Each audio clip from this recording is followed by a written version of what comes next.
¿Qué tal, colegas? Muy buenos días. Muy buenos días a todos los colegas que se están conectando. Bienvenidos a este webinar. Un tema muy interesante. Ya está con nosotros el colega René Ávila. ¿Cómo estás, colega? Muy bien, Edel, muchas gracias. Muy buenos días a todos. Y bueno, voy a leer brevemente su sinopsis curricular. El colega actualmente es gerente de servicios de manejo sostenible, División Café, Agroindustrias Unidas de México, SADCB. Él egresó de la licenciatura de Comercio Internacional de Productos Agropecuarios para la Universidad Autónoma Chapingo en el año de 1998 y del programa de maestría profesional en estrategias agroempresarial del 2016-2017 del CIESTAM. Nuestro colega tiene más de 20 años de experiencia profesional brindando servicios para el desarrollo del sector rural, especializado en temas de café. Él ha sido gerente de servicios de manejo sostenible bueno, a la fecha es lo que leía, es actualmente el gerente, y él ha sido consultor especializado en modelos de negocios del 2014 al 2020, coordinador de operaciones en la Asociación Mexicana de la Cadena Productiva del Café, AC 2010-2014, gerente de Agricultura por contrato para la región Veracruz-Puebla en Agroindustrias Unidas de México, gerente de comercialización de Greta de Oaxaca, Triple S del 2005-2006, asesor de presidencia ejecutiva y coordinador de asuntos internacionales y promoción comercial en el extinto Consejo Mexicano del Café. Él ha colaborado o tiene una colaboración regular con artículos de opinión en la revista El Mundo del Café, socio fundador de la empresa Horizontes AC y Directo al Grano México SADCB. Pues el colega René Ávila, agradecerte este espacio que le das a tus actividades para estar un ratito aquí comunicando con nuestros amigos, nuestros colegas. Sin más preámbulo, te dejo el micrófono, el control del webinar, solamente recordándoles también a los compañeros que les pediremos que pongan sus preguntas, sus comentarios en el chat para que al final de la charla podamos estar leyendo uno a uno y complementar de alguna manera el webinar, que tiene el sentido de intercambio, de interacción. Muy bien, colega, pues adelante, es todo tuyo. Muchas gracias, Edel. Buenos días a todos. Un saludo a todos los colegas. Muchas gracias a Nicolás González también por la invitación y a nuestro presidente, Lanesh César Jacobo, ¿no? Lo cierto es que, déjenme decirles que todavía no nos acostumbramos a esta nueva normalidad de las conferencias virtuales y las pláticas virtuales, así es que si de repente observan en la pantalla que estoy un poco distraído y demás, es porque todavía no manejo esta tecnología, ¿no? Para mí creo que todavía esa transición no se me ha dado del todo, a pesar de que llevamos algunas pláticas en esto. Y pues pienso que no hay nada como ese contacto presencial, ¿no? Sin embargo, haremos el esfuerzo de platicar algunos temas aquí que nos invitaron, ¿no? Muchas gracias por la invitación. Yo creo que hablar del desarrollo sustentable, pues es sin duda un bagaje muy amplio, pues es un mundo de aristas, pues, que se deben de tocar. Y este tema ha venido evolucionando con el tiempo, ¿no? Y qué mejor que el tema del café para poder contextualizar qué es el desarrollo sustentable, ¿no? Yo no conozco mucho desarrollo sustentable. Como saben, yo egresé de la carrera de Comercio Internacional de Productos Agropecuarios y luego alguna maestría en Estrategia Agroempresarial. Y lo que he tenido la oportunidad es de aprender un poco de café, y lo que hemos tratado de hacer es llevar una especie de vinculación entre lo que es el desarrollo de la cafeticultura en México y pues tratando de aplicar los conocimientos que tenemos o que hemos ido acumulando a través del tiempo, ¿no? Y todavía, pues, yo pienso que a pesar de 20 años nos falta muchísimo por aprender. Yo quisiera comenzar esta plática hablándoles un poco acerca de mi trayectoria, que no es muy amplia, y cómo a través del tiempo algunas experiencias nos han servido. Y básicamente yo quise hablar de mis fracasos más que otra cosa, ¿no? Déjenme comentarles que yo soy originario del estado de Aguascalientes, por lo tanto llegué al tema de café un tanto por una casualidad y gracias también a un gran amigo que incluso está conectado ahí, te entiendo, que me hizo favor de darme una orientación de que andaban buscando a alguien en café y bueno, pues yo llegué. Pero déjenme les platico un poquito más antes qué es lo que ha pasado conmigo, ¿no? Y por qué hablo de algunas experiencias que me han servido de aprendizaje. Fíjense que allá por el año del 89, pues un niño prácticamente de 14 años llega a la Universidad de Chapingo, ¿sí? Y es ahí donde, después de haber cursado la primaria y la secundaria con diploma de honor y todo el asunto, pues llega a Chapingo, y en aquel entonces el tema de la física no se me dio del todo y entonces obtuve ahí mi primer fracaso, diría yo, profesional. Reprobé en Chapingo, reprobé en aquel entonces y pues como saben todos los colegas chapingueros, hay extraordinario, hay título 1, hay título 2 y hay un adiós para que se vaya uno a su casa, ¿no?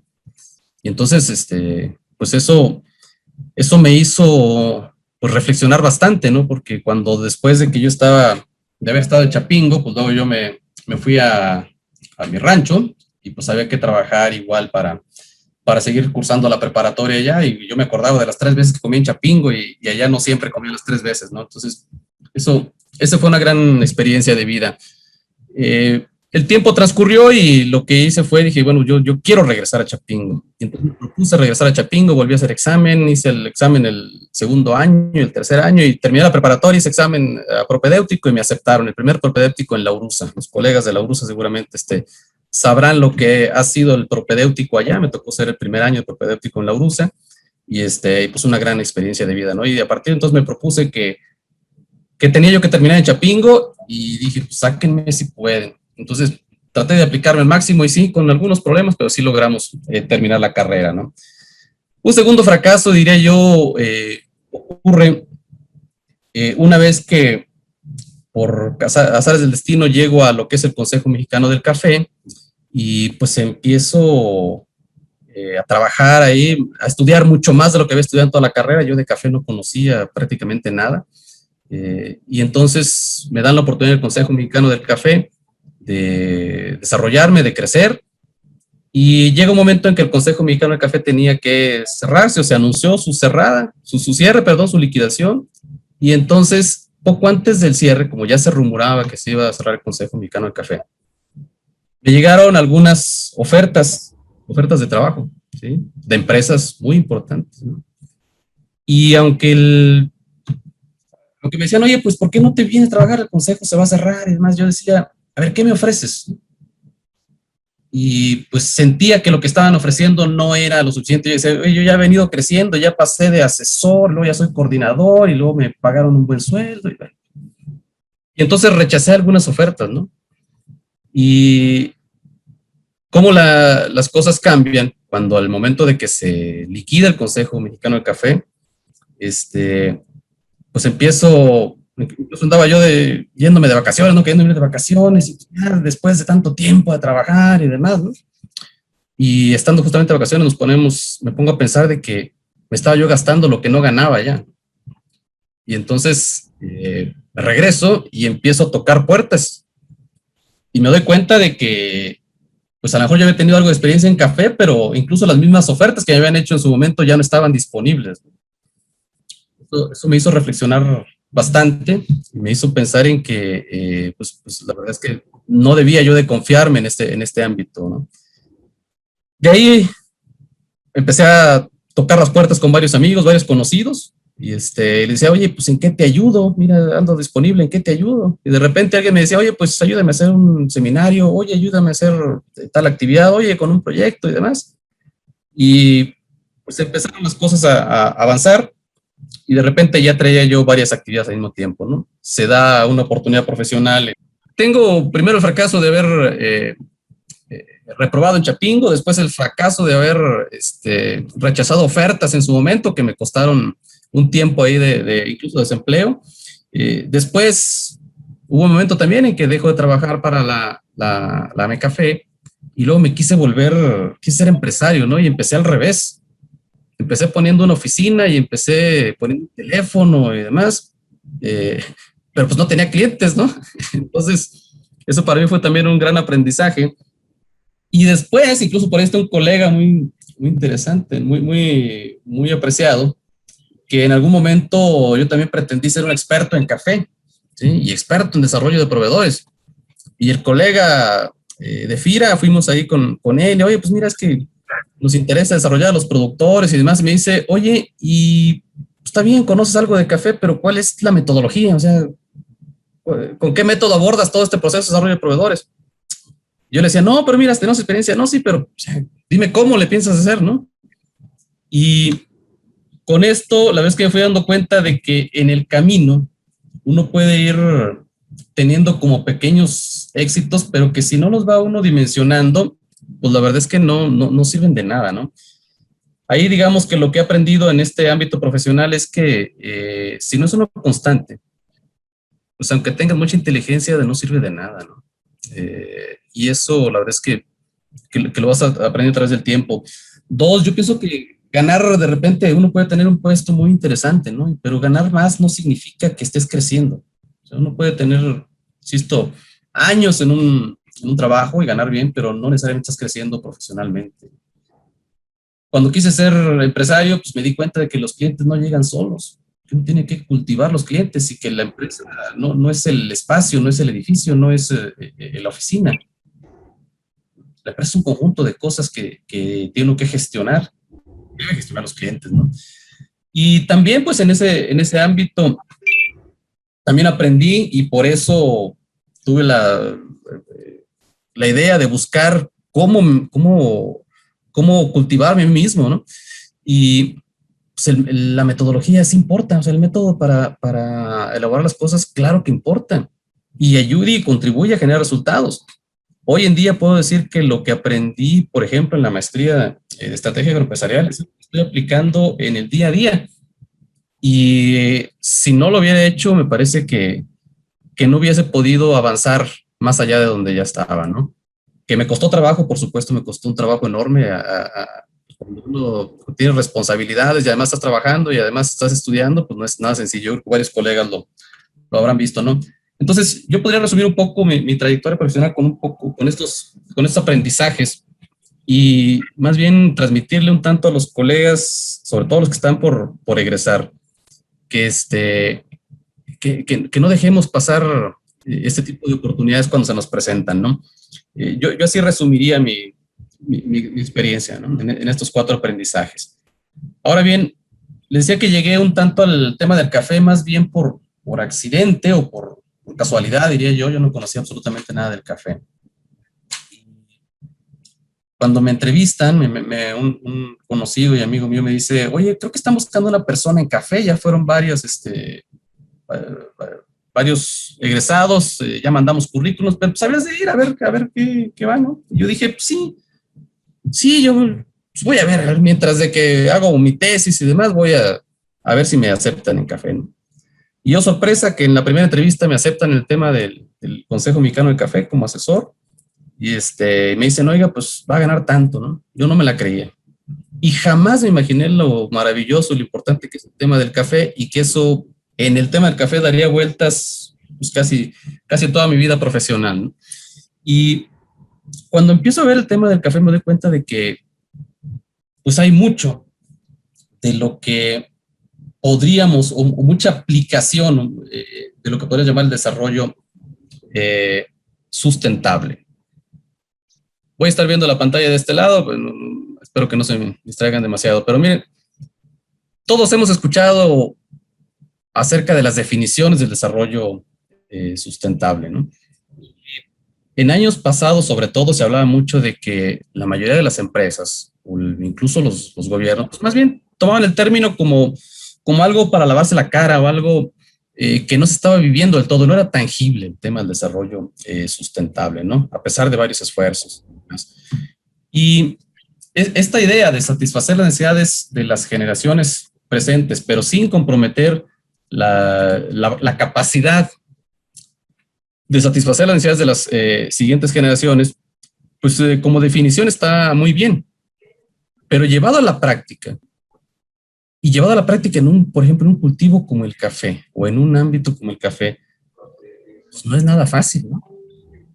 No ha sido, de hecho, nada fácil, y vamos a ver un poco más adelante cómo este tema del desarrollo sustentable, pues pareciera que ha sido lo contrario en algunos casos, ¿no?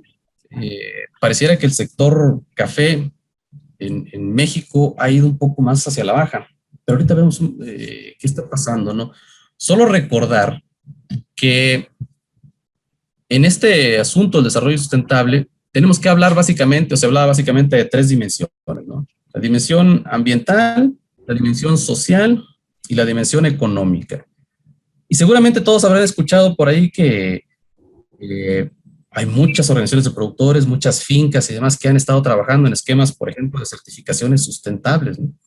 Y algunas certificaciones sustentables pues son nada más el medio, no son el fin último. Las certificaciones, de repente encontramos algunas y México ha sido pionero, por ejemplo, en la producción orgánica, ¿no? Entonces, pues la parte ambiental por ahí digamos que se está abordando. ¿Qué tanto eso está en efecto contribuyendo al desarrollo sustentable de la cafeticultura? La verdad es que hay mucho que discutir al respecto, ¿no? El comercio justo, hay organizaciones en México que han estado trabajando, incluso sido pioneras también en el tema de comercio justo. Y la pregunta es qué tanto eso ha venido a hacer realidad la definición del desarrollo sustentable en tema de café. ¿Sí? Quizás las decisiones democráticas y demás han sido importantes en esas cooperativas, pero ¿qué tanto han avanzado? Y en la dimensión económica, pues sí, hay incluso certificaciones que tienen que ver con más transparencia económica, tienen que ver con premios. Y la pregunta es si eso ha sido suficiente para el tema del desarrollo sustentable. Si en realidad estamos no solamente satisfaciendo las necesidades de las familias cafetaleras, y se está generando la posibilidad de que las siguientes generaciones puedan satisfacer esas necesidades, ¿no? Hay un debate muy grande, muy, muy grande, y a veces ese debate nos distrae de la acción sustantiva. Yo lo pondría en ese sentido, ¿no?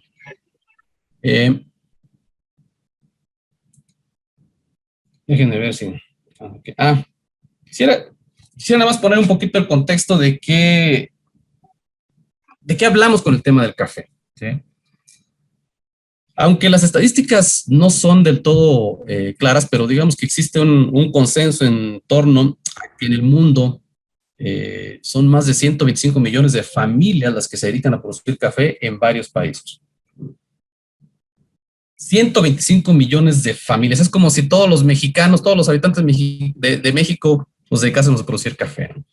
Y es muy sabido que existen básicamente dos especies comerciales de café, que son el arábiga y el robusta, y pues no se produce más allá del ámbito del trópico de Cáncer y trópico de Capricornio el café, al menos no de forma comercial. Hay algunos casos donde se ha llegado a producir café en otras latitudes, pero básicamente es eso, ¿no? Y México produce el 3% de la oferta mundial, básicamente café arábiga. Sí se produce un poco de robusta, pero básicamente café arábiga, ¿no? Y en contrapartida, si uno analiza el mapa de consumo, pues prácticamente los mayores consumidores de café no son los países productores. 1.400 millones de tazas se consumen a diario, es un mundo de café que se consume, pero el mayor consumo no está en los países productores. México anda por el rumbo o por el ámbito de 1.85 kilogramos per cápita, mientras de que países como Finlandia, como Noruega, los países, curiosamente los países más longevos, pues andan en rangos de consumo de 10, 11 kilogramos per cápita de café. Entonces, esta disparidad que podríamos ver ahí, pues de repente alimenta esa discusión, ¿no? De quién está ganando en el tema de café y qué tan sustentable puede ser el cultivo del café. Sí, pareciera que algunos son los que ganan más y otros menos, ¿no? O están ganando muy poco. Pero lo cierto es que aquí deberíamos de pensar en ver más allá de esta situación, ¿no? Bien, todo el mundo ha escuchado lo que son los commodities. El café básicamente ha sido por mucho tiempo un commodity, un producto sustituible. Y eso ha hecho que, de acuerdo a los diferentes momentos, en donde ha habido incluso acuerdos internacionales, acuerdos entre países productores y consumidores, que esa clasificación incluso parece ya ser obsoleta, porque yo les diría, por ejemplo, el caso de Brasil se volvió el principal, o se está volviendo el principal consumidor, pero ya era el principal productor. Entonces, aquí hay una discusión muy fuerte, sobre todo porque el factor precio internacional, que es la forma en la que se puede, digamos, transar la mayor parte del café, pues ha tenido una variación enorme. Si uno ve las gráficas a través del tiempo, hoy podríamos estar hablando de estamos hablando de 152 dólares por cada 100 libras o 152 centavos de dólar por libra. Y uno podría decir, oye, esto es suficiente para que el productor recupere sus costos de producción y tenga eventualmente ganancias y eso pueda ser sostenible la producción en el tiempo. Y eso es totalmente relativo, ¿no? Porque incluso ha pasado que muchas veces las familias de productores, sobre todo en México, pues se han quedado con la idea de que, oye, es que tal año hubo mejores precios, ¿no? Y ahorita están los precios muy malos. Y eso sumemos del tema del tipo de cambio, por ejemplo, ¿no? Entonces, siempre que nos pongamos en un mercado de commodities a tratar de explicar la problemática a través de los precios, vamos a dar vueltas sobre un mismo espacio, ¿no? Y no vamos a llegar muy lejos. Yo pondría en este ámbito que debemos de entender que en ese mercado de commodities pues van a ser más competitivos quienes tengan esa vocación de trabajar o de producir commodities. Y debemos ser muy claros de que México no necesariamente tiene esa vocación de producir commodity café, al menos no tiene hoy en día las condiciones estructurales para hacerlo. Y esta variación de precios va a seguir siendo, mientras de que la mayor parte del café se venda justamente como una materia prima sustituible, entonces va a seguir habiendo esta variabilidad de los precios en función de la oferta y la demanda mundial. Fíjense, yo entré en el negocio del café, o en el tema del café, por allá en el 98, ¿sí? Recién salidito de la universidad, y ahí podríamos ver incluso una experiencia muy interesante, ¿no? Cómo se hizo el primer proyecto piloto de coberturas de precios de café, y justamente con la idea de reducir el riesgo de esa variación de precios, ¿no? Y había empresas que nos llamaban, o productores que nos llamaban, oye, el mercado está subiendo por ahí por diciembre, recuerdo muy bien, era diciembre, estaban subiendo el mercado, ¿no? Dicen, oye, el mercado está subiendo, ¿qué hacemos? No se arriesguen, vendan nada más. No, pero es que mira, yo recuerdo que hace tal año había subido más, entonces vamos a esperar. Señores, no le jueguen, vendan. Y situación que el mercado se va totalmente hacia la baja, ¿sí? Y llega, incluso esa caída que se observa aquí fue la que llegó hasta los niveles, digamos, muy por debajo ya de los costos de producción. Entonces hubo productores que se quedaron por ahí en una situación muy complicada. Pero eso ha sido la historia de los commodities, pues. O sea, en México y principalmente en el sector café ha sido muchas historias que han tronado en función de querer jugar con este ámbito del mercado internacional y no necesariamente gestionar los riesgos, ¿no? Recapitulando, tenemos una discusión muy fuerte porque es este tema de que por un lado están quienes producen y por otro lado quienes mayormente consumen. Eso ha llevado a discusiones, yo diría, estériles en ese sentido, ¿no? México no es un gran jugador en temas de producción de volumen de café y tampoco es un gran consumidor, a pesar de que esto empieza a cambiar un tanto, ¿no? También hablábamos de que pues, competir en un mercado de commodities pues tiene sus implicaciones, ¿no? Y básicamente México no tiene necesariamente las condiciones estructurales desde este punto de vista de un servidor. No quiere decir que no pueda ser competitivo, no tiene condiciones tan estructurales, ¿no? Y quiero hablarles acerca de esto. O sea, a final de cuentas tenemos que tener en cuenta que es una cadena de valor global, ¿sí? Y que antes de convertirse en eso que la mayoría de la gente vemos, o sea, esas tazas de café de muy alto valor, esos productos de muy alto valor, pues el café pasa por una serie de procesos. La materia prima pasa por una serie de procesos y en cada uno de estos procesos, pues depende mucho de la creatividad, de la capacidad de quien esté participando para poderle dar valor agregado. Pero déjenme nada más para la mayoría de los compañeros que no están tan familiarizados con el tema del café, que la principal forma en la que se exporta el café verde en México, digo, el café en México, es café verde crudo en grano, es decir, aquel que ya pasó por la cereza, ¿sí? La cosecha, se despulpó, se le quitó la pulpa, llegó a café de pergamino. Normalmente este proceso es el proceso más usado, ¿sí? Aunque hay otros procesos también. Y llega al commodity café verde crudo en grano. Esto es lo que México exporta o vende en su gran mayoría. Prácticamente, diría todavía somos un país productor, exportador de un commodity café verde crudo en grano.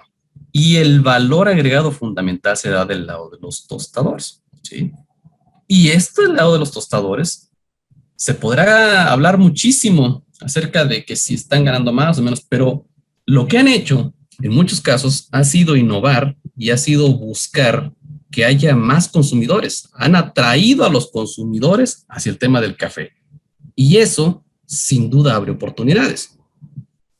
Había una discusión hace algunos años, incluso cuando a mí me tocó bastante, que decían, oye, pero es que cómo es posible que vengan empresas y abran cafeterías y demás. Yo decía, ojalá ya haya muchas, porque en la medida en que eduquemos al consumidor, tendremos más oportunidades de que más productores puedan vender café, ¿sí? Cuando el consumo se estanca, pues es un tema complicadísimo, ¿no? No podríamos estar hablando de esto. Entonces, esta es la cadena de valor, insisto, que depende de muchos procesos. Y decía, en México la mayoría de los productores lo que están vendiendo es café cereza, café recién cosechado que tiene que ser entregado directamente al beneficio de la agroindustria, y normalmente el productor o las familias de productores se quedan con esa parte, ¿no? Y es ahí donde eventualmente podemos o necesitamos trabajar mucho más. No se trata, desde una óptica muy particular, no se trata de que un productor se vuelva también procesador y tostador, porque es un mercado diferente, es un ámbito que no necesariamente conoce, es un ámbito, es un negocio diferente. ¿Sí? Pero lo que sí se trata es que podamos entender que hay una cadena, ¿sí? Y que nos conviene mucho más estar asociados, nos conviene mucho más estar integrados en una cadena de valor que estar trabajando por separado, estar en una discusión o en un confrontamiento o un enfrentamiento constante, ¿no? A nadie le sirve estar en este enfrentamiento, más bien a todos nos sirve el poder generar valor conjunto, hacer que crezca el tamaño del pastel para que todos tengan oportunidades. Pero ojo, también aquí, y esto lo debemos ser muy claros, México, pues con honrosas excepciones, en algunos estados, ha decaído bastante la productividad. México, comparado con otros países, están en niveles de productividad o umbrales de productividad muy bajos, ¿sí? Y eso hace, y puedo decirlo eh, con toda la certidumbre. Ayer en la tarde estábamos en la zona de la Mazateca, en Oaxaca. Tenemos productores que están sacando 2 quintales por hectárea. 2 quintales de café por hectárea. ¿Sí? Aquí mismo en México, en la zona de Songozotla, productores que están sacando 40 quintales por hectárea de manera sostenida. Entonces, un productor que está sacando, insisto, 2 quintales de café, el precio que le puedan dar nunca va a ser suficiente para que él pueda tener los elementos necesarios para hacer sostenible su producción. Y eso lleva muchos más problemas de fondo, ¿no? Porque si no está teniendo los ingresos suficientes en precio, no sigue teniendo su cafetal, y eso hace que los hijos de productores no volteen a ver el cafetal como un negocio, ¿no? No volteen a ver la finca como un negocio. Y lamentablemente se ha perdido mucho tiempo en muchos casos, porque rescatar una finca de café, pues implica mucho trabajo de renovación, implica sí algo de inversión, implica trabajo, que a veces a estas alturas muchos productores dicen, no, pues ya mejor no tiene ningún sentido, ¿no? Entonces, ¿qué está pasando? Estamos viendo eh, una una situación muy complicada en el ámbito de que hay productores que han logrado mantener su productividad en los cafetales y están incrementando su productividad y adicionalmente están entendiendo esta cadena de valor y le están dando mucho mejor calidad al café cereza que están vendiendo, incluso el pergamino o incluso el verde, ¿sí? Ha habido otros productores que están en vísperas de abandonar la actividad. Eso sin duda es un problema fuerte para el sector café en México en general. Bueno, ahora bien, ¿nos han escuchado? Pues seguramente sí, que lo que fue en su momento los objetivos del desarrollo del milenio, pues llegó el milenio y seguíamos teniendo problemas, ¿no? Entonces se transformaron después en una agenda mucho más amplia que se llaman los Objetivos del Desarrollo Sostenible, que componen lo que es la denominada Agenda 2030, ¿sí? Y esta Agenda 2030, pues es una aspiración global, pero que está pasando un fenómeno muy interesante. A diferencia de lo que fueron en su momento los Objetivos del Desarrollo del Milenio, que lograron ciertos avances, hoy en día esta agenda global parece involucrar mucho más a empresas, a la sociedad civil, no sé si a gobiernos. El último informe del Secretariado de Naciones Unidas dice que no se está haciendo lo suficiente. Curiosamente, en el año 2000, si uno analiza qué ha pasado con las empresas en el año 2000, más recientemente en 2020 y 2021, resulta que la mayoría de las empresas están adoptando una agenda, su propia agenda sostenible, ¿no?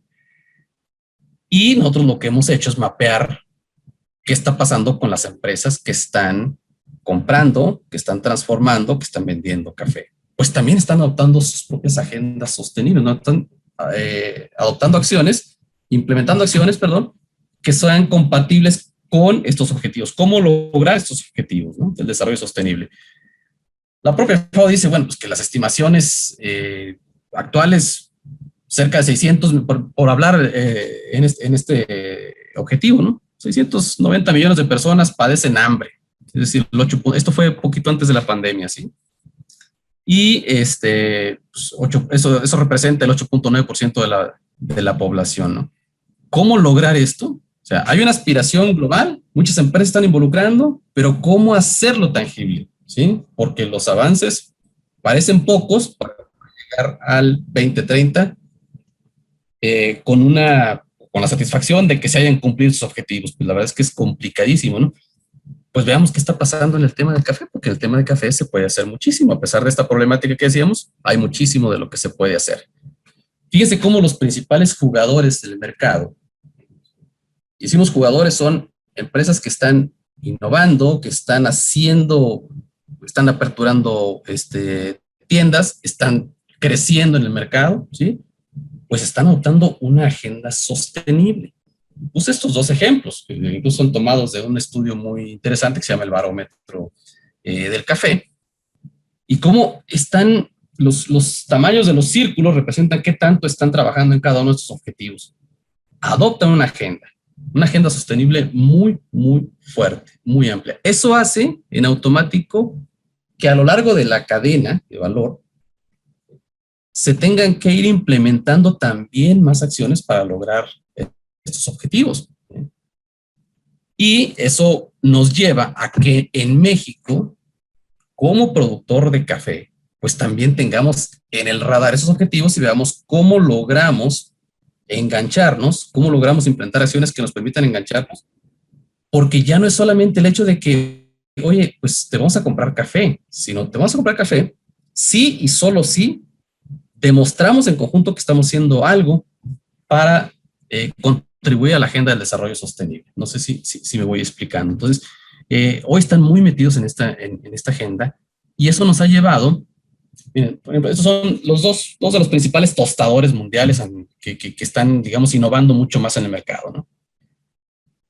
Y seguramente habrán escuchado que en lo que es el comercio del café verde crudo en grano, estos de acá son tostadores, estos de acá son quienes proveen, compran en origen, procesan y le venden a los tostadores. Básicamente hay 5 grandes, digamos, comercializadores de café verde, del commodity café verde, ¿sí? que manejan pues poco más de 120 millones de sacos, el 50%, perdón, de esos 120 millones de sacos que representan las ventas de café verde. Tengo el gusto de colaborar en una empresa que se llama Agroindustrias Unidas de México y que forma parte del grupo ECOM a nivel mundial. Es una empresa dedicada, que lleva más de 180 años dedicada al negocio de los commodities, ¿sí? Y cómo estas empresas también están adoptando ya de manera formal agendas de sostenibilidad. Esta empresa en la cual hoy estamos colaborando, pues es la empresa que ha formado un área que se llama Servicios de Manejo Sostenibles y que en el caso del café me toca coordinar y me toca implementar. Pero estos de acá empiezan a hacer una agenda sostenible y los que siguen en la cadena, por supuesto que adoptan esta agenda sostenible, ¿no? Y tienen que adecuar muchos de sus procesos. Pongo un ejemplo y no tengo empacho en decirlo. O sea, por ejemplo, ayer incluso estábamos en un recorrido con un colega también metido en el tema del café, zootecnista, ¿sí? Y la empresa para la cual trabaja dice, miren, la empresa lo que está haciendo es comprometerse a reducir en 50%, comprometerse a reducir en 50% las emisiones de gases de efecto invernadero. ¿Cómo le vamos a hacer nosotros para apoyar eso? Pues tenemos que también tomar acción en ese sentido, ¿no? Pero como empresa podríamos trabajar unas partes. ¿Y cómo le trasladas eso hacia los productores? Pues sí, es un reto impresionante, ¿no? Ahora bien, ¿qué está pasando en México? Y pongo esta foto simplemente para ilustrar lo que decíamos hace un ratito. Se dice que hay 500,000 cafeticultores. En la práctica no debe de haber más allá de 380,000, pero las estadísticas hablan de más de 500,000 cafeticultores. Y tenemos cafeticultores que están del lado derecho con este tipo de cafetales, creciendo, ¿sí? Y tenemos cafeticultores que están del lado izquierdo con este tipo de cafetales, ¿sí? La pregunta es, ¿qué es lo que hace la diferencia? ¿Qué está haciendo la diferencia? ¿Y cómo están concibiendo cada uno pues el desarrollo sostenible? Para este productor, ¿qué significa el desarrollo sostenible? Y para este productor, ¿qué significa el desarrollo sostenible? Hay mucha discusión al respecto, ¿no? De que le puedo echar la culpa a las políticas públicas, le puedo echar la culpa al tema de la roya, le puedo echar la culpa a 1000 cosas, a 1000 factores. Pero lo cierto es que con las mismas condiciones, hay productores que están metidos en esto, que están sacando, insisto, 40 quintales por hectárea al año, de manera sostenida. Y hay productores que están con la misma superficie, además sacando 1 o 2 quintales por hectárea, ¿sí? Por supuesto que las nuevas generaciones, cuando voltean a ver estas plantaciones, pues sí empiezan a ver, oye, ¿cómo innovamos? Oye, ¿cómo nos metemos más al negocio? Oye, incluso, pues, ¿cómo? Limpias marcas, etcétera, ¿no? Y cuando ven de este lado, pues, hijos, búsquenle porque no, esto no parece ser negocio, ¿no? Entonces, ante esta situación, la empresa en la cual hoy estoy colaborando, ¿sí? Se llama Agroindustrias Unidas de México, desarrolla el área de servicios de manejo sostenible y nos pone una misión, ¿sí? Y esta misión es enmarcada en esa agenda sostenible, es contribuir a la mejora de condiciones económicas, sociales, ambientales y de salud de los productores y sus familias. O sea, esa misión que nos pusieron, pues suena bien bonito, pero ¿cómo hacerle?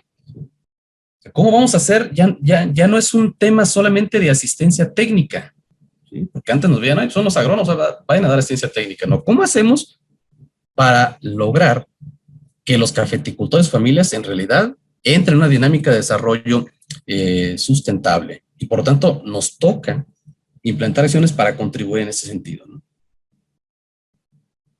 Afortunadamente no partimos de cero, hay un extraordinario equipo, está perfectamente vinculado, tenemos un equipo de agrónomos, una plantilla de agrónomos bastante robusta, ¿sí? Y lo que hemos planteado como servicios de manejo sostenibles es una especie de ruta, ¿sí? Y es lo que ponemos enfrente a los productores.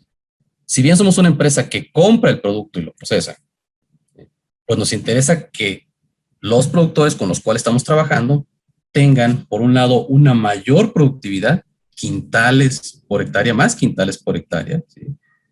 Y una mejor relación beneficio-costo en su unidad de producción. Para esto, lo que ha desarrollado el grupo a nivel mundial es un mínimo de prácticas básicas sostenibles, así le llamamos, ¿sí? Se llama código SMS. Es decir, cada vez que iniciamos un trabajo con una familia de productores, lo que hacemos es una especie como de diagnóstico, de evaluación, para ver qué nivel de práctica sostenible está haciendo en materia, insisto, si ambiental, por ejemplo, una práctica básica que tenemos es no aplicación de productos prohibidos, ¿sí? O de pesticidas prohibidos, trabajo infantil, productividad, calidad, algunas prácticas mínimas.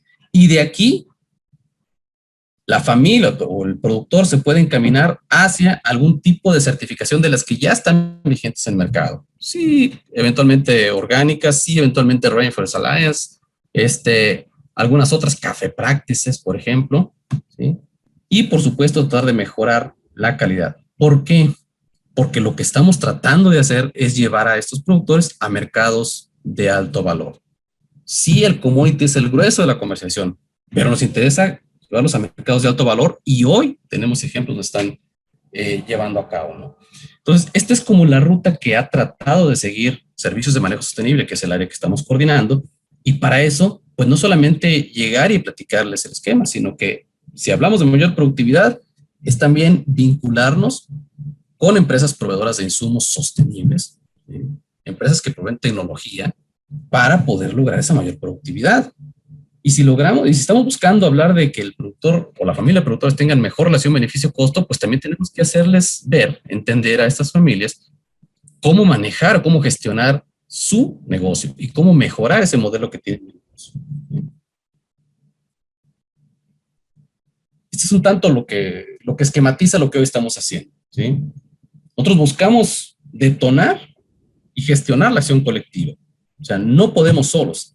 En esta, digamos, esfuerzo de hacer más sostenible la producción de café en México, considerando que es una cadena global de valor, lo que buscamos es detonar más la acción colectiva.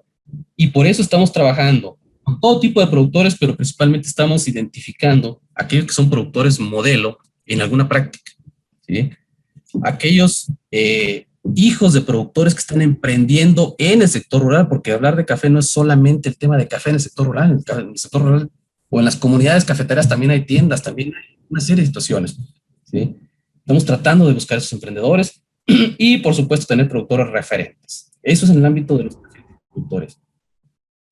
En el ámbito, digamos, de nuestra gestión que estamos haciendo, estamos buscando tener los mejores técnicos, ¿sí? Y es una capacitación constante y es una evaluación constante. Tecnologías de vanguardias y metodologías más adecuadas, ¿sí?, a lo que estamos haciendo. Hay una crítica muy, muy fuerte, porque en muchos casos, incluso, pues nos habíamos quedado en la idea de que llegas y le tratas de transmitir un conocimiento al productor con un curso de capacitación básico, ¿no?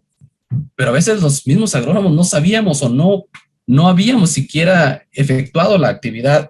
Y entonces dices, bueno, si el productor ha recibido tantos cursos, ¿por qué no ha cambiado, no? Pues porque no estábamos siendo efectivos o no estamos siendo efectivos con las metodologías de transmitir los conocimientos y motivar a la acción. Entonces, es lo que estamos tratando de hacer. Y por supuesto, nuestra empresa global lo que está haciendo es muchas alianzas con proveedores, con instituciones y con la sociedad en general. Estas actividades, lo que buscamos es, pues sí, liderar, por supuesto, el sector que hoy sentimos que lo somos, pero también tratando de hacer realidad esa visión que tenemos de desarrollo sustentable, ¿no? Y aquí hay cabida para muchas cosas, y por eso hablábamos de retos y oportunidades para los egresados de Chapingo, pero también en general para todos los agrónomos, ¿no? Porque al menos en lo que es el caso de AMSA, ¿sí?, pues estamos tratando de articular todo esto, y fíjense que para poder llegar aquí, pues revisaba yo las carreras que tiene hoy en día Chapingo. Pues yo decía, no, pues con excepción de los zootecnistas, ¿no? Pues todo el mundo tiene cabida aquí. Pero no, pues resulta que uno de los más grandes conocedores del tema de café en México, pues es zootecnista, ¿sí? Y algunos otros. Entonces, lo cierto es que hay cabida para muchos aquí, ¿sí?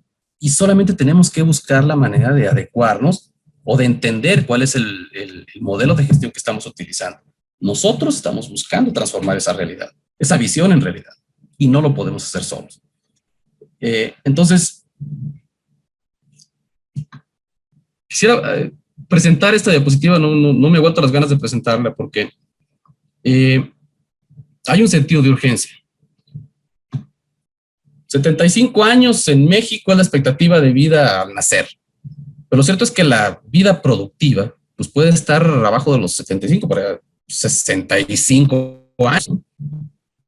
Y si uno analiza, de acuerdo a la encuesta nacional agropecuaria, ¿sí?, cuáles son los rangos de edad que tienen los titulares de las unidades de producción en México, voy a tratar de explicar esta gráfica. ¿Sí? Las barras grises lo que muestran es, digamos, el promedio de edad de los titulares de las unidades de producción agropecuarias en México. De 18 a 30 años, solamente el 2% de las unidades de producción en México están en manos de productores o jóvenes. ¿Sí? El 8% están en manos de productores adultos. Fíjense, y el 44% de productores adultos en plenitud, vamos a llamarlo así, ¿no?, entre 40 y 60 años. El 46% está en manos de productores de adultos mayores. Y eso se publicó en el 2020, pero con la pandemia pues no sabemos, ¿no? Y algo nos dice que lo que estamos haciendo tiene algo de sentido, o al menos está atrayendo más. Puede haber, por supuesto, muchos factores. Pero fíjense, lo que está en naranja, lo que trata de expresar es que el 14% de los titulares de las unidades de producción que están trabajando en las cadenas de suministro de café, sobre todo en la región Veracruz-Puebla, ¿sí?, son jóvenes, ¿sí?, entre 18 y 30 años. El 21% tiene entre 30 y 40 años. ¿Sí? Aquí, pues no parece haber como todavía mucha diferencia, pero acá esto ya empieza a reducirse, ¿no? Es decir, pareciera que se está gestionando un poco más el tema del relevo generacional en el campo, y eso nos está ayudando, nos está facilitando el entendimiento de lo que es el desarrollo sostenible en un contexto de cadena de valor. ¿Sí? Este caso es bien interesante, don Ascensión, porque él no solamente es un productor de café, sino que además ha concursado o más bien ha participado en un esquema de mejora de calidad, y algunos partecitas de su café los ha vendido como café verde crudo en grano para un mercado de especialidad. Es decir, esa gráfica que les pone, donde estamos buscando conducir a los productores en mercados de especialidad o mercados diferenciados, pues vendió unos poquitos bultos nada más de café de muy buena calidad, y le llega un premio adicional por esa venta de su café, ¿no? Entonces, cuando hicimos la entrega del premio, fueron varios productores. Él dice, oigan, tómenme una foto para que yo se las pueda mostrar a mis nietos, para que vean que lo que estoy haciendo sí funciona. Él está renovando todavía sus cafetales, uno puede ver ahí hacia atrás, ahí cómo está su finca, para que vean que lo que está haciendo en materia de calidad sí funciona, y que ellos volteen a ver el cafetal. Tómenme una foto, dice, para mostrársela a mis nietos. Y si nosotros nos ponemos a pensar que para poder gestionar el cambio generacional y para poder hablar en verdad de un desarrollo sostenible, pues necesitamos trabajar todos en conjunto, necesitamos trabajar muchísimo en esta parte, ¿no? Y hay un sentido de urgencia tremendo. Si no lo hacemos, no vamos a poder transmitir, no vamos a poder gestionar ese desarrollo sustentable que hoy está enmarcado como en una agenda global mucho, mucho más amplia, ¿no? Ya no se concibe solamente en esas dimensiones, ya no es solamente el tema del discurso. Hoy en día todo el mundo está tomando una agenda sostenible, y en México necesitamos hacer mucho más al respecto, ¿no? Nosotros creemos que está dando resultados la forma en la que estamos trabajando con ellos. Y bueno, retomando nuevamente esa parte del liderazgo, pues nosotros estamos muy metidos en esto porque pues creemos que el futuro está justamente en esas nuevas generaciones, pero no solamente generaciones de productores, ¿sí?, nuevas generaciones de profesionistas del sector. Nos hemos encontrado muchos casos donde al salir los profesionistas o al salir los egresados de Chapingo y de varias universidades, ¿no? Pues tenemos como que una visión muy buena, pero al momento de implementar algo pasa. Algo pasa al momento de implementar y entonces nos pasamos con programas y programas y proyectos y demás y no estamos logrando una transformación en el campo. No estamos liderando, no estamos siendo efectivos en esa parte. Y por eso estamos hoy en día nosotros trabajando en una cosa que le llamamos centro generador de líderes en café. No solamente productores, no solamente hijos de productores, pero también profesionistas del sector café. ¿Sí? Y estamos comenzando por nuestra propia casa. Estamos tratando de potenciar esas capacidades que tienen los técnicos, porque cada vez que se presentan frente a un grupo de productores, lo que tienen es esa oportunidad de liderar ese cambio, de transitar a un mejor estadio de desarrollo de esas familias cafeticultoras, ¿no? Y también recomendar mucho que para poder contribuir todos a al logro de los objetivos de desarrollo sostenible, pues tampoco hace falta quebrar mucho la cabeza, ¿no? Leí este documento que está muy interesante, se llama 130 acciones diarias para transformar nuestro mundo. Y cosas tan básicas como que empecemos a vivir nosotros mismos en ahorros de energía, en uso de insumos, en fin, varias cosas muy básicas que nos van a llevar a una acción colectiva. Es un tanto lo que buscamos, incidir en la sociedad para una acción colectiva y que esto nos permita, sí, pasar de ese discurso del desarrollo sostenible que ha sido pues, en realidad muy sonado, pero que no se ha llevado mucho a la práctica, ¿no? ¿Cómo vamos a saber que estamos ya en un estadio mejor de desarrollo sostenible? Pues yo creo que en cosas como estas, ¿sí? Y sobre todo cosas como estas. ¿Cómo lo va a percibir el productor? ¿Cómo percibe una familia de productores que está siendo más sostenible? Pues primero tiene que ser en el ámbito productivo, sin duda. O sea, no podemos hablar de una sostenibilidad si no hay productividad y no podemos hablar de una sustentabilidad si no se están desligando cada vez más de ese mercado de commodities, al menos en el caso del café, de ese mercado de commodities que les genera un riesgo tremendo. Afortunadamente, muchas de las familias que están trabajando hoy en día, lo que en estas cadenas de suministro que estamos trabajando, pues lo que están haciendo es que empiezan a ver que gestionar el suelo, por ejemplo, pues es sostenible, ¿sí? Porque van reduciendo la cantidad de insumos tremenda que antes se aplicaba, ¿no? Están viendo que manejar tejidos es sostenible, están viendo que cuidar el agua, los cuerpos de agua, pues también es sostenible, están viendo más tangible esa parte, ¿no? Esa es nuestra contribución, nuestro granito de arena.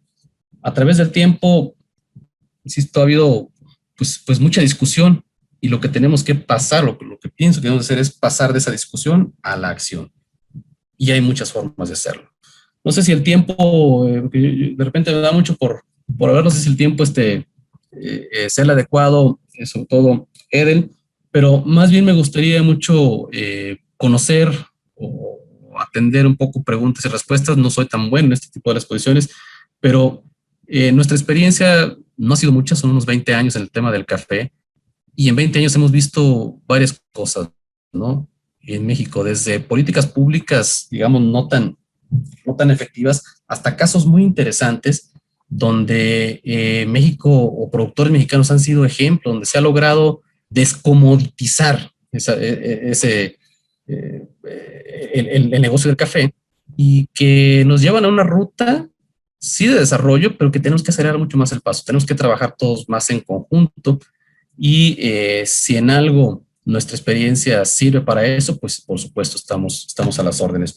No sé, Edel, Jacobo, si los tiempos son adecuados, si no, yo me gustaría dejar la presentación aquí y más bien considerar espacio para preguntas y respuestas, ¿no? Y dudas. Y asimismo, Diana Lisset, en relación a las normas, ¿cuántas certificaciones tiene AMSA en Puebla y si cuentan con la certificación de la norma SA 8000? ¿Cuántas certificaciones tenemos en Puebla? Bueno, la empresa maneja muchísimas certificaciones que están como basadas más en la demanda de los clientes. Principalmente en el estado de Puebla ha crecido mucho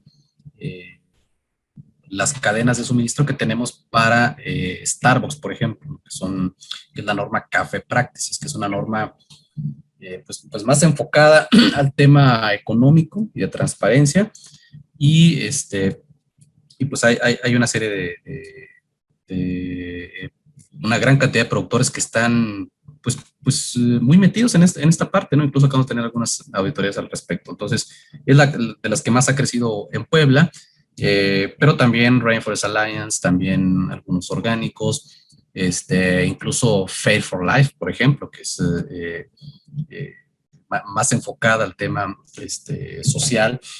Y pues esta norma SA 800 no la ubico, pero déjame lo reviso con nuestras gentes de procesos y quizás estemos trabajando ahora, ¿no? Pero en la parte de campo, fundamentalmente en Puebla, se ha trabajado más, o hay muchos más productores metidos con la norma de Café Practices, que es algo que ha crecido en esa zona.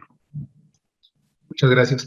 Nos pregunta Miguel Ángel Gómez, ¿qué pasa con la población indígena productora de café? ¿Qué conocimiento se tiene sobre el proceso de desarrollo de capacidades? ¿Alguna experiencia que hayas tenido con esa población? Te saluda por tu presentación y te envío un saludo fraternal. Bueno, la verdad es que trabajamos hoy en día con una gran cantidad de productores de diferentes comunidades, Chiapas, en Oaxaca, en Puebla. Entonces, hay muchas experiencias. Tenemos varios agrónomos incluso que con el gusto de que no solamente son profesionistas del sector, sino que dominan las lenguas de los productores, y eso nos ha ayudado muchísimo a que los productores puedan meterse en estos procesos, porque para empezar la comunicación es clave con ellos, y entonces, no sé, podría mencionarles el caso de Oaxaca, incluso de Chiapas. Es más, recientemente acabamos de publicar incluso un caso en la zona de Songozotla, donde el técnico no solamente habla el idioma de los productores, pero además les transmite la forma práctica de hacer las cosas, ¿no? Y eso hace que productores indígenas sean hoy ejemplo de productividad. O sea, yo creo que el pertenecer o no a una comunidad indígena no debiera ser un estigma para poder trabajar en productividad y ser modelos de producción. Entonces, tenemos casos muy interesantes, y sí hay que tomar un contexto muy diferente. O sea, tenemos que pensar en la realidad que tienen los productores. Y fíjense, ahorita que señalan este caso, ¿no? Normalmente va uno pensando en que le vas a llevar conocimientos a los productores.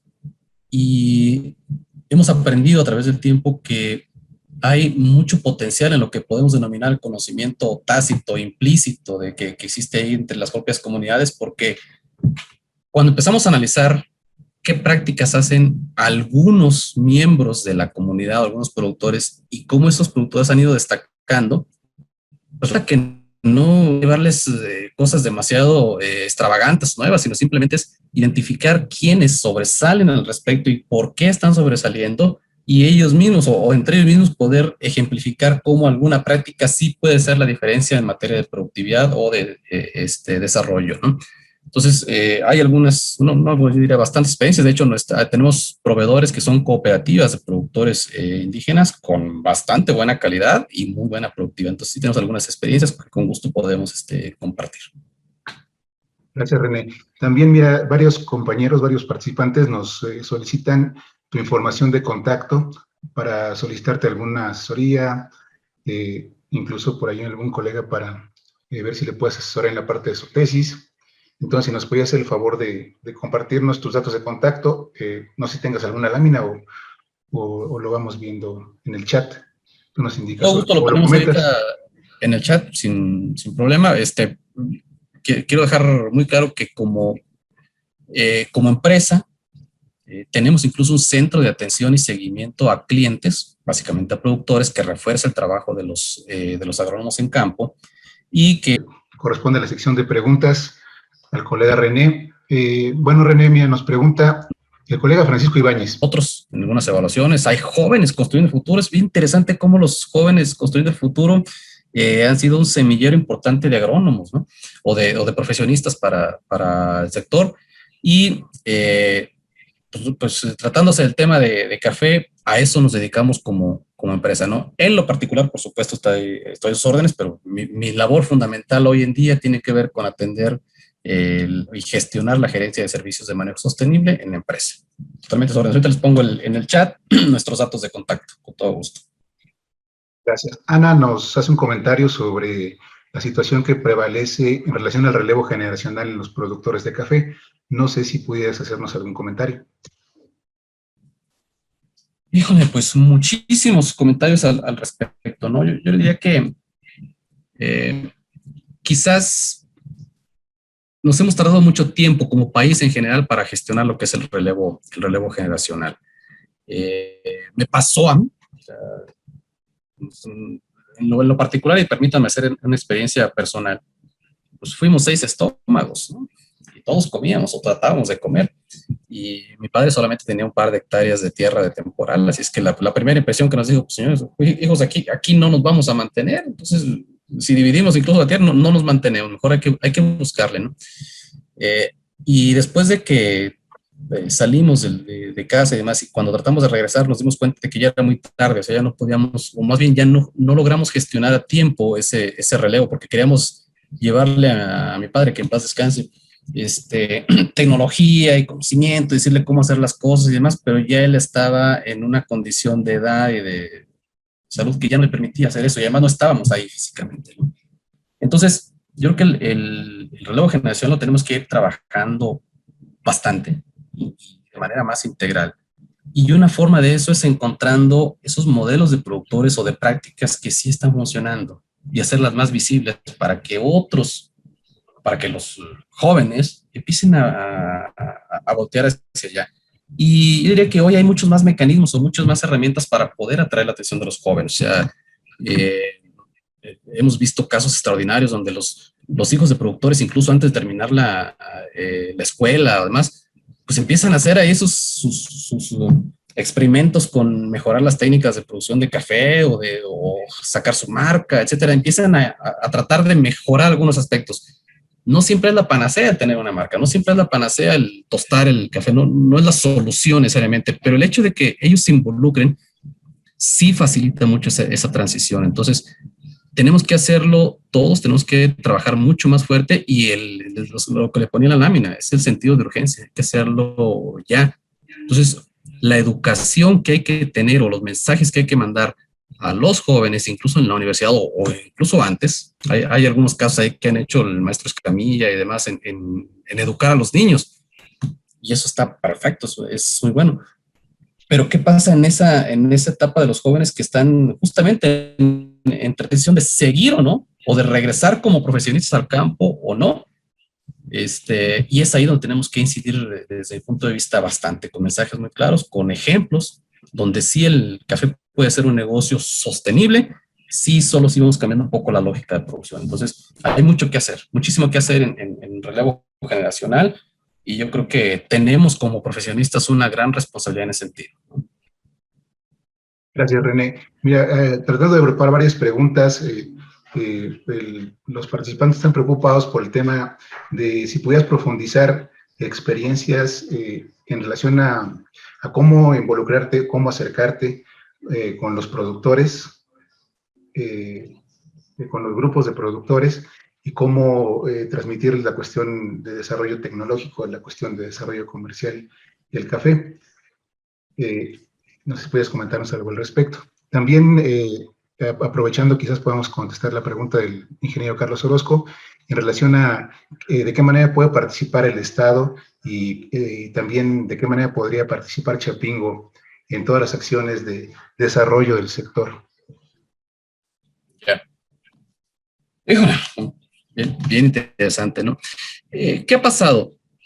Que normalmente, a veces cuando estamos como profesionistas, incluso nos cuesta trabajo a veces el decir, bueno, es que no estoy trabajando en una empresa, por lo tanto, pues, ¿cómo llego con los productores? ¿Cómo me vinculo con los productores, no? Y venimos incluso de una historia en donde, o de un momento en el que normalmente los programas de asistencia técnica, los programas de asesoría, pues, son patrocinados por gobierno, ¿no? Y sin embargo, al menos en el sector café, no parece ser lo más estructurado de momento en este sentido. Entonces, yo diría, hay muchas oportunidades para vincularse. Y trasladándolo también nuevamente a una experiencia personal, pues de repente llegar con los productores no es llegar, oiga, vengo a enseñarles, vengo a ver cómo les hacemos, o sea, vengo para ayudarles a mejorar. En algún momento fuimos con productores de Durango, una experiencia ahí. Cuando estábamos en la maestría, Tomán Rubio por ahí nos invitó a trabajar algunos aspectos ahí de asesoría con productores, ¿no? Llegamos con los productores de Durango, imagínense, ¿no? En la época en la que ellos están sembrando, que tiene una ventana de oportunidad muy corta para poder sembrar, que nosotros llegamos a tratar de enseñarles, ¿no? Y nos decían, oigan, ¿y qué nos van a enseñar? ¿Nos van a enseñar ustedes? O sea, no tenemos tiempo, pues. Y lo que hacemos, pues no sabemos a qué les vamos a enseñar. O sea, necesitamos primero identificar qué les duele para poder ver cómo podemos contribuir.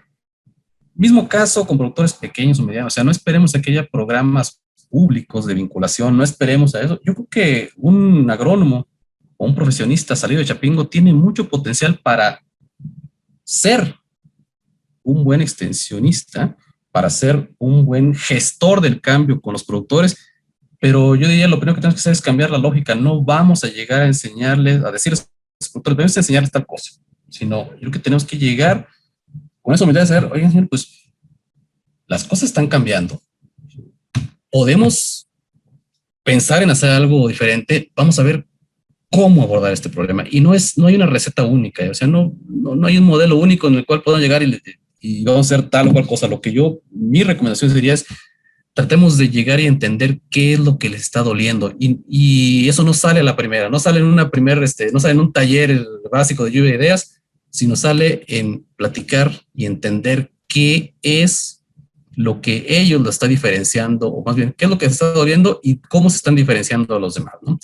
O sea, hay yo diría una oportunidad enorme de emprendedurismo, ¿sí? Pero hay que hacerlo a ras de campo. O sea, no, yo mismo he cometido el error de pensar que ser un gran asesor es primero tienes una oficina y luego haces tu publicidad y luego buscas que los clientes lleguen. Eso no ocurre. Al menos en mi experiencia no ocurre. Hay que ir a campo, hay que acercarse a campo. Y también yo les diría, pues no perdamos el miedo también a acercarnos a las grandes empresas. O sea, si quizás en algún momento veíamos como una lucha ahí entre quién gana más y quién pierde, yo creo que debemos de quitarnos esa visión y debemos acercarnos más a qué están haciendo las grandes empresas, porque al final de cuentas se gestiona parte del cambio a través de ellas, ¿no? Los profesionistas de Chapingo me parece que salen muy bien preparados y lo único que tenemos que hacer es ir más a ras de piso. Ahora bien, híjole, ¿qué le puedo decir al ingeniero Carlos Orozco, que es especialista? Además, conoce bastante más del café y de políticas públicas que un servidor. Pero yo creo que el Estado nos hemos acostumbrado a que el Estado sea un Estado, o más bien, hemos dejado pues que eso ocurra, a que el Estado deje de cumplir una función como facilitador y como proveedor de bienes públicos a un Estado que articula acciones para tener o para proveer bienes privados. Sí. No ha habido en los últimos años mucho avance en materia de bienes públicos. Y, por ejemplo, un bien público sin duda es el tema de extensionismo y es el tema, por ejemplo, de promoción y es el tema, por ejemplo, de certidumbre en manejo de riesgos.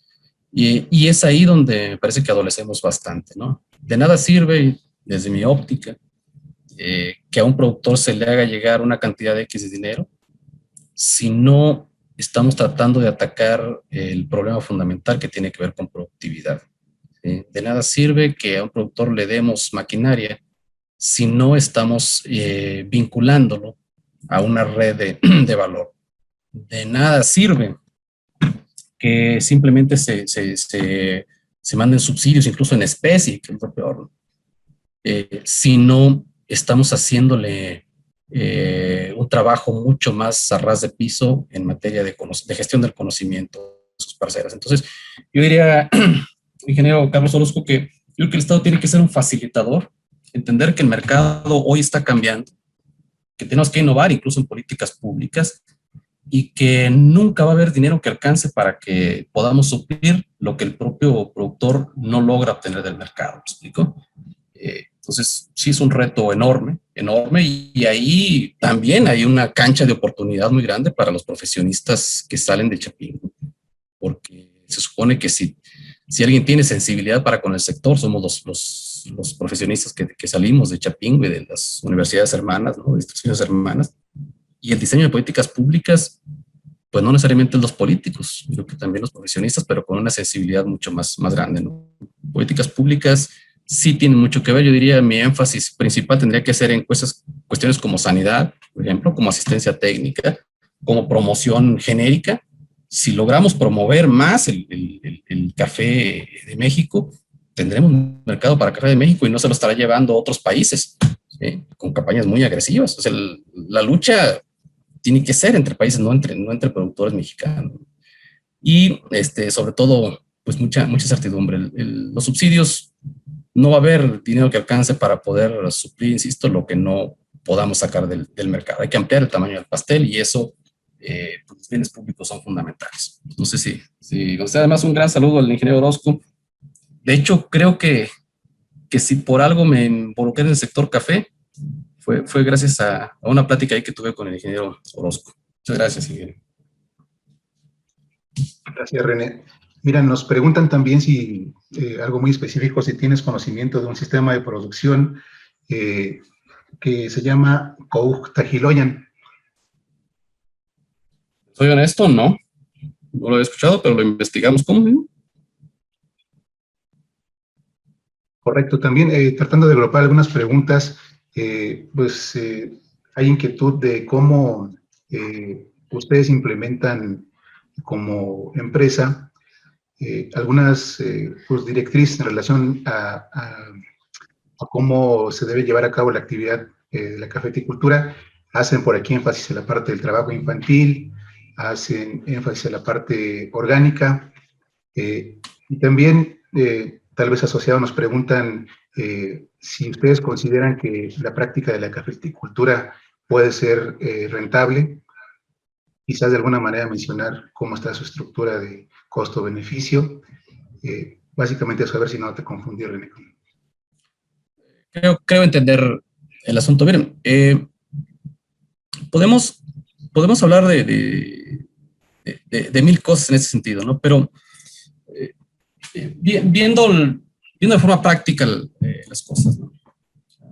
Hay normas de certificación que el mercado está demandando y que hoy tienen cierto plus, por ejemplo, las normas orgánicas. O sea, si eres productor orgánico, es decir, te garantiza pues que al menos tienes menos riesgos para la salud, ¿no? Pero hoy son el plus y quizás en el futuro vayan a ser la norma. O sea, más bien el común, ¿no? Por ejemplo, la Unión Europea está reduciendo los límites máximos de residuos tóxicos, ¿no? Y eso nos debe de hacer pensar en que, insisto, esta parte que hoy tiene un plus en el mercado, pues en un futuro puede ser lo mínimo esperado por el consumidor o por los compradores, ¿no? Que no lleve residuos tóxicos, ¿sí? Y eso te lo podría garantizar hoy en día una norma orgánica, pero no confundir, no irnos al extremo de confundir que la producción orgánica es una producción que no puede llevar insumos, que no puede ser más intensiva. Claro que puede ser más intensiva. De hecho, tenemos un área al interior de la empresa, dentro de servicios de manejo sostenible, que encabeza una persona, un productor, conocedor, agrónomo, que ha desarrollado fórmulas, ¿sí?, de nutrición basadas en productos permitidos por las normas orgánicas y que están alcanzando muchos mejores rendimientos, dándole a la planta básicamente lo que va a las necesidades básicas, pues, de nutrición, ¿no? Pero también con manejo de tejidos, también con otra serie de situaciones. Entonces, un primer elemento que yo pondría sobre la mesa es, cuando hablemos de producción orgánica, pensemos en que es una forma, más bien de prepararnos para el futuro, pero que esa producción orgánica no implica que bajes productividad, al contrario, implica que apliques un modelo en donde puedas llegar a un equilibrio de producción mucho mejor. Si no, no tiene ningún sentido. O sea, no tiene caso hablar de ser orgánicos y que el premio que tengas en el mercado hoy en día, que tarde que temprano se va a acabar. O sea, el mercado te va a decir, oye, lo mínimo que espero es que no venga con residuos tóxicos, y podamos hacerlo mucho más integral. Yo hablaría más bien de una serie de prácticas, de buenas prácticas, ¿sí? Que nos encaminen hacia la eliminación gradual de residuos tóxicos. Por ejemplo, hoy en día yo les digo, pues como empresa, estamos pues no es que le hayamos declarado la guerra, pero para nosotros el glifosato es algo que ya no estamos utilizando, que ya no estamos promoviendo, ¿sí? Y eso en contrapartida, ¿qué implica? Pues que le recomendemos al productor cómo evitar el asunto de las malezas, por ejemplo, en campo, ¿no?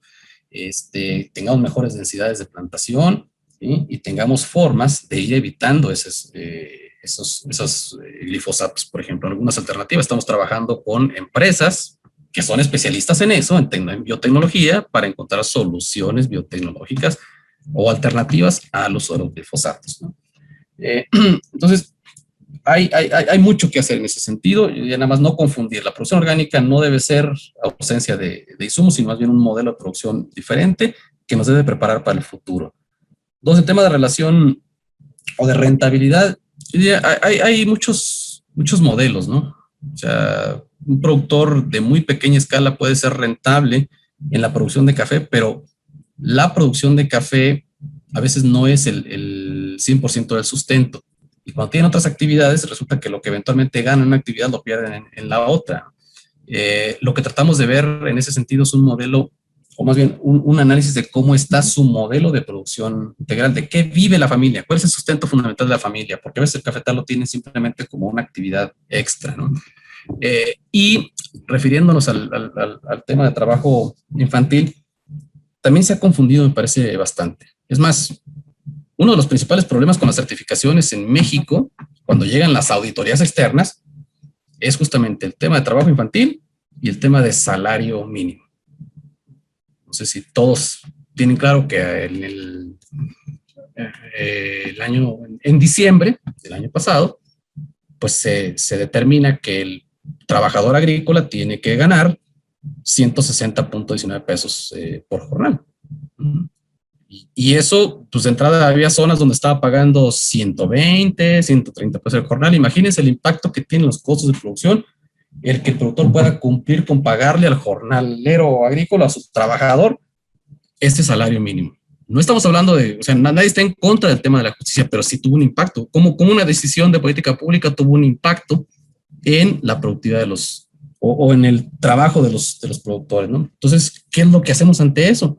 Pues tratar de hacer mucho más eficiente el uso de la mano de obra, ¿sí? Y para hacer más eficiente el uso de la mano de obra, pues necesitas estar metido en el campo y tratar de entender cómo eliminar ciertas prácticas que simplemente no están contribuyendo a la mejora en los cafetales. Y eso también, el tema de mano de obra infantil. Oye, pues si el niño, las normas no están penalizando el hecho de que los niños estén en los cafetales, lo que están penalizando es que el niño no tenga oportunidades o no vaya a la escuela por estar trabajando y que sea remunerado. Entonces el trabajo familiar es algo que a lo mejor no hemos sabido como entender o explicar cuál es la dinámica del trabajo familiar en una finca versus el trabajo infantil. Creo que en México no hay tantas condiciones para que haya explotación infantil, más bien no hemos sabido explicar cuál es la dinámica del trabajo familiar. No sé si en ese sentido me explico. Se ven a veces como algunos impedimentos para que un productor pueda estar certificado o no. Yo creo que es nada más cuestión de trabajo. El productor sí lo puede entender. Claro que todos entienden la parte de justicia social y de explotación, pero tenemos que entender la dinámica de trabajo en la finca, ¿no? Y ahí, pues también es un trabajo, insisto, que nos da cancha para muchos de los egresados de Chapingo, ¿no? En todos los ámbitos, desde sociología hasta la parte productiva, en fin. Entonces, no sé si en ese sentido medio contesto la pregunta. Es complejo, pues, porque cuando va tres trabajadores a una finca, por ejemplo, cuando están estacionados en la finca, pues van a llevar a sus familias. No pueden dejar a los niños ahí trabajando. Entonces, tienes que tener como condiciones para que los niños pues tengan un mínimo de posibilidades de estar en la escuela, por ejemplo, versus el estar trabajando con un salario remunerado. Es algo que está trabajando bastante, que está cobrando mucha relevancia y que me parece que también es un tema de política pública, ¿no? Donde tenemos que que ir de la mano, pues, gobierno y productores y empresas. No sé si con eso, César, medio explico esa parte, ¿no? Nuestra visión de esa parte. Sí, muchas gracias, René. Pues con esto terminamos la sesión de preguntas. Esperamos haber tenido la capacidad de agrupar. Son bastantes preguntas y comentarios. Y muchas felicitaciones para ti, René, por tu excelente presentación sobre el desarrollo sostenible en el sector del café. Definitivamente sigue abonando para pues mejorar la conciencia sobre este paradigma que tenemos que tener todos ya en mente en relación a la producción agropecuaria, pero sobre todo el compromiso que tenemos los agrónomos, los profesionistas del campo, los egresados de Chapingo, ¿verdad? Para en nuestro actuar tener esa directriz, ¿verdad? Entonces, pues tenemos que empezar por nosotros mismos, para tener los conceptos claros, para poderlos aplicar.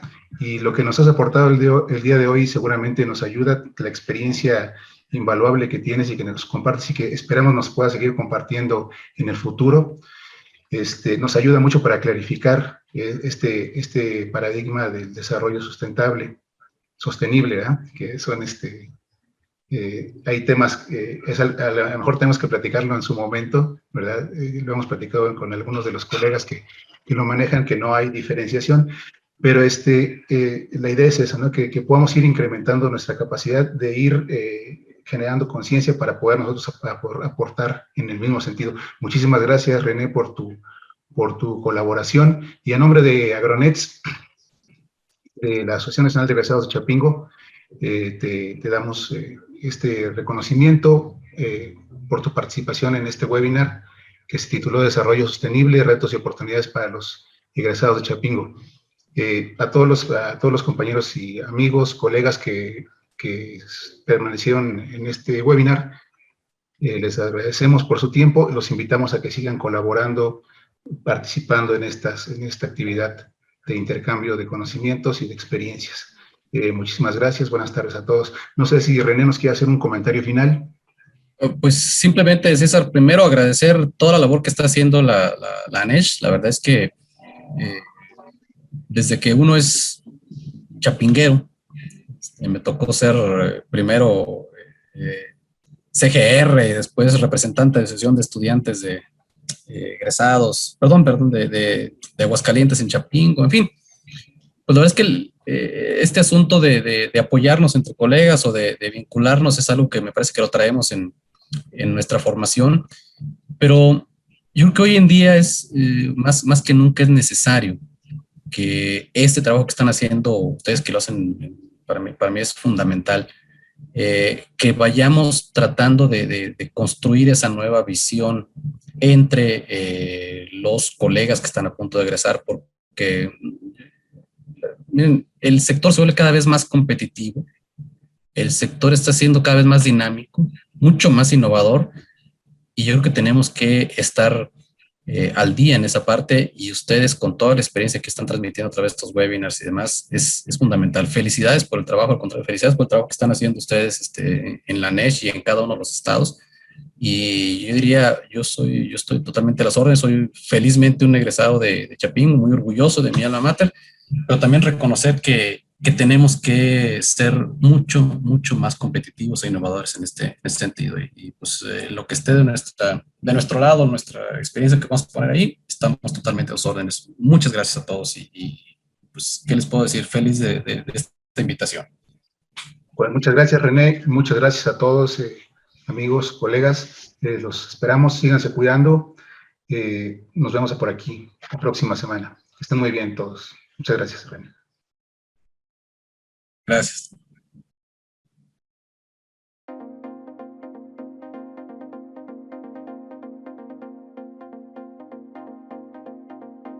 Bien, pues enviamos saludos a Diana Lisset hasta Cuetzalan del Progreso, Puebla, a Marco Tulio Martínez, a Jesús Jicotepec de Juárez, Puebla, Diana Reina, que nos escucha en Huexotla, Texcoco, a Ángel de Jesús Aguilar, desde San Cristóbal de las Casas, Chiapas, a Gilberto Olivares Huerta en Morelia, Michoacán, él es oriundo de Córdoba, Veracruz, a Víctor Manuel Cernas Madera, a Marta Vázquez hasta Zacapuastla, Puebla, a María Belén Jiménez García, a Huautla de Jiménez, Oaxaca, a Julio César Moreno, hasta Jicotepec de Juárez en Puebla.